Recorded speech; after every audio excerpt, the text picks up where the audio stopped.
Je m'appelle Claudine. Il y a 25 ans que je travaille à la manufacture en tant que tisseuse ourdisseuse. Ce qui me plaît le plus, c'est de voir qu'en partant de rien, finalement, on arrive à quelque chose de superbe. On ne part pas de grand-chose, on n'a qu'un fil qui arrive.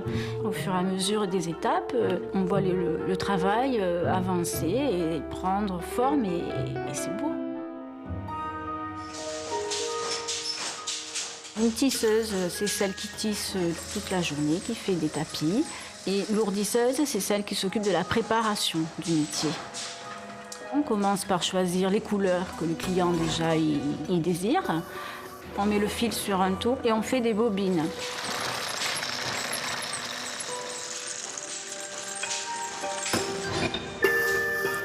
On prend les bobines, on les met sur l'accantre et puis on passe les fils l'un après l'autre dans le peigne.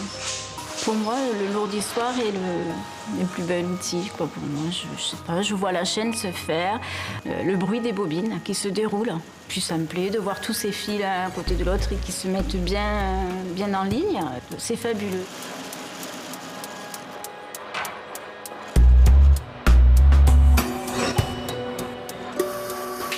Lorsque l'ourdisseuse a fait nos rouleaux, donc la première préparation, on installe nos rouleaux sur notre métier afin de pouvoir faire notre fond du tapis.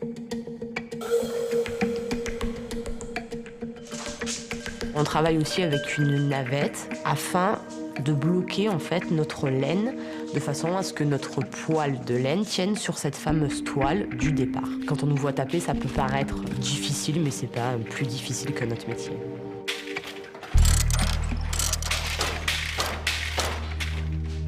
En fait, on tape comme ça fort pour tasser la laine. Donc c'est pour ça que chaque pièce est unique parce que chaque personne ne tape pas de la même façon. Au plus c'est tapé, au plus le tapis sera dense. Au plus il est dense, au plus le poil reste de bonne qualité. C'est-à-dire que lorsqu'on marche dessus, il ne s'affaisse pas. On tisse des cannes en métal afin de faire une boucle avec notre laine. Ensuite, on pourra faire les dessins que l'on veut à l'aide d'un couteau. Là, je décarte mes points pour pouvoir en fait couper ma partie coupée de mon damier et laisser ma partie bouclée. C'est vraiment un métier de précision. Si on se rate d'un seul point, le dessin est faussé.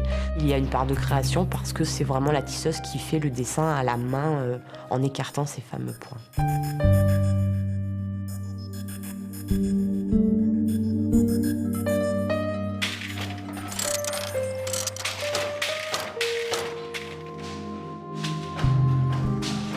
On tisse en 70 cm de large, ça s'appelle des lais qui font la longueur que le client désire. Et ensuite, ces lais de 70 cm sont tous assemblés les uns aux autres, ce qui fait des tapis de très très grande dimension. Un tapis peut prendre des mois selon les dimensions à être réalisées. À la manufacture, les tapis donc, sont entièrement réalisés à la main, du début à la fin.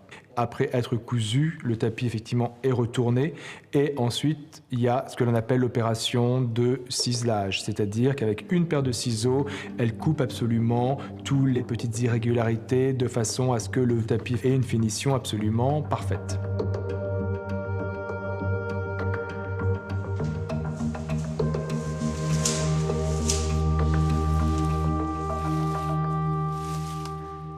On passe une trame de raffia et 2 trames de coton. Aller-retour et on repasse une trame de raffia. Il y a le raffia, mais on peut faire en lin, on peut faire en trame de coton, en trame de laine. Il y a vraiment beaucoup de possibilités. C'est vraiment quelque chose qu'on fait de nos mains et qui est comme de la joaillerie, quoi. Pour moi, c'est vraiment du luxe, quelque chose de très précieux.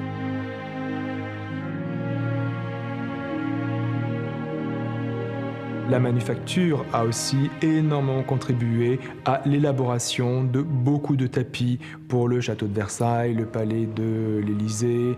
On contribue vraiment au patrimoine français. Et ça, je pense, c'est quelque chose effectivement dont la lissière chez nous est très fière.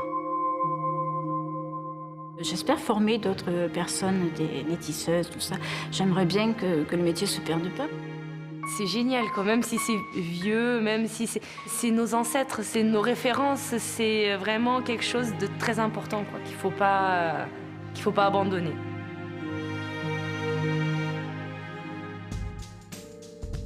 Tapissier-lissier fait partie des métiers du textile. Le tapissier-lissier réalise et restaure à la main une tapisserie ou un tapis à partir d'une peinture ou d'une gravure par entrelacement de fils au moyen d'outils spécifiques. Il travaille pour les manufactures nationales, le mobilier national, les manufactures et entreprises privées, les ateliers d'artisans indépendants. Tu as entre 16 et 23 ans, peu ou pas de formation artistique, plusieurs possibilités s'offrent à toi. Du CAP au DMA, il existe plusieurs diplômes permettant de se former au métier de la tapisserie. Après la troisième, le CAP. Le contrat d'apprentissage professionnel peut se faire en continu ou en alternance. Il y a le CAP Art du tapis et de la tapisserie de lisse, puis le BMA, brevet des métiers d'art, le BMA Art et technique du tapis et de la tapisserie de lisse, option basse lisse, option haute lisse, option atelier expérimental. Après le bac ou le BMA, le DMA, diplôme de métier d'art, le DMA art textile, le DMA art de l'habitat. Il existe aussi la formation au métier de restaurateur et de lissier. Le diplôme d'artiste lissier et de restaurateur spécialiste du mobilier national et des manufactures nationales des Gobelins et de Beauvais. Cette formation permet de présenter le concours de technicien d'art du ministère de la Culture. Pour tout savoir, rendez-vous sur le site unmétierdartpourmoi.org.